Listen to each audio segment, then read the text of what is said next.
मालवण भागामध्ये ही भाजी जास्त केली जाते ती म्हणजे कुलितीची भाजी।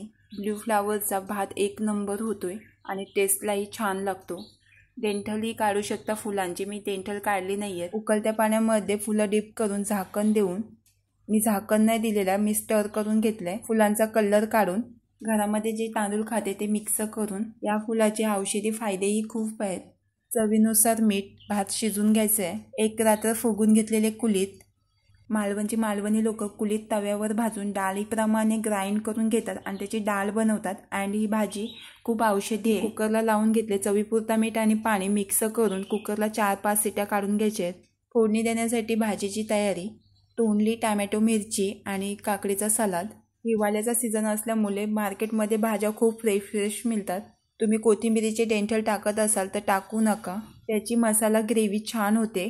कोथिंबीरीचे डेंठल काढून फ्रीजमध्ये डब्यामध्ये खूप दिवस स्टोर राहतात। कोथिंबीर जर अवेलेबल नसेल तर कोथिंबीरीचे डेंठलचा उपयोग होतोय। ग्राइंड पेस्ट तयार करताना जर कोथिंबीरीचे डेंठल टाकले तरी चव येते कोथिंबीरसारखी। हा जो मी मसाला तयार करतो तो व्हेज नॉन व्हेज मध्येही मसाला पेस्ट एक नंबर लागते। भाजी मसाले आणि कोथिंबीरीचे डेंठल मिक्स करून पेस्ट तयार करून दाखवेन मसाला। कुलितीच्या भाजीमध्ये तुम्ही कोणतीही भाजी टाकू शकता। मी तोंडली घेतलीत। तोंडली ही पिकलेली नाही घ्यायची, कच्चीच घ्यायची आहे। तोंडली पिकलेली असतात ती आंबट लागतात। टोमॅटो 2 चॉप करून, या भाजीमध्ये फ्लावर, बटाट, वांगा मिक्स होते। मिरची तुमच्या आवडीप्रमाणे घ्या, मी मिरची उभी कट करून घेते। जर तिखट लागत असेल तर साईडला काढता येते। कांदा जर खात नसेल तर कांदा स्किप करा। मी एक कांदा बारीक चॉप करून कुकरला भाजी होतपर्यंत सलादाची तयारी, मी डिझाईनमध्ये काकडी कट करून घेतलेत। कुकुंबर अँड टोमॅटो सलाद बनवून घेतलाय। या भाजीला जास्त शिजवायला लागते म्हणून 4 ते 5 शिट्या काढून घेतलेल्या आहेत कुकरला। कुलितीच्या भाजीमध्ये कोलेस्ट्रॉल कमी होण्याची मदत होते अँड प्रोटीनचाही उत्तम स्रोत आहे।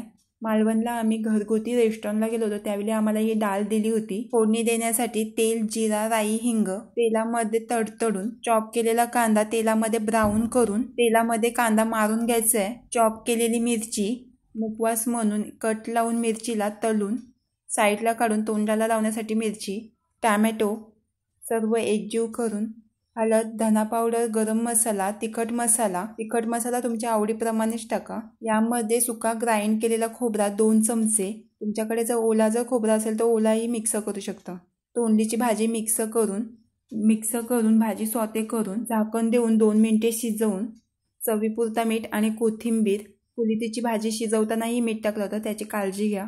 कुलितीची भाजी मिक्स करून आता 2 मिनिटे परत शिजून घ्यायचं आहे। कोथिंबीर फ्रेश कट करून आणि खूप सारी वरून कोथिंबीर मिक्स करून मालवणी कुलितीची भाजी। लाईक, शेअर, सबस्क्राईब करायला विसरू नका आणि खायला बनवायला विसरू नका।